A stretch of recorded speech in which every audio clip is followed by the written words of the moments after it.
Corridor నిర్మాణ పనులు చివరి దశకు చేరుకున్నాయని Hyderabad airport metro limited MD NVS Reddy వెల్లడించారు. మొత్తం 7.5 కిలోమీటర్ల ఈ కారిడార్లో ప్రభావిత ఆస్తుల స్వాధీనం, వాటి కూల్చివేత, రోడ్డు విస్తరణ పనులు రైట్ ఆఫ్ వేకు సరిపడే దశకు వచ్చాయని తెలిపారు. ఆయన ముఖ్యమంత్రి రేవంత్ సూచన మేరకు విస్తరణ పనులు శరవేగంగా చేస్తున్నామని, వీలైనంత త్వరగా ఓల్డ్ సిటీ ప్రజల చిరకాల స్వప్నమైన మెట్రో రైలు పట్టాలెక్కించడానికి శాయశక్తులా కృషి చేస్తామని ఆయన చెప్పారు.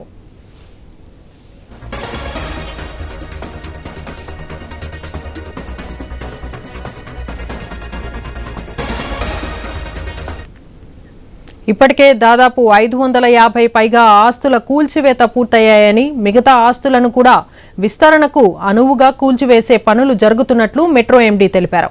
ప్రభావిత ఆస్తులకు సంబంధించిన యజమానులకు ఇప్పటి వరకు 433 కోట్ల నష్టపరిహారం చెల్లించినట్లు చెప్పారు.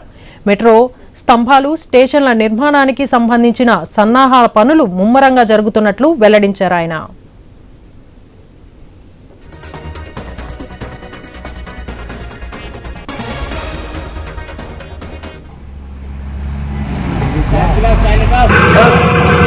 चल वीडियो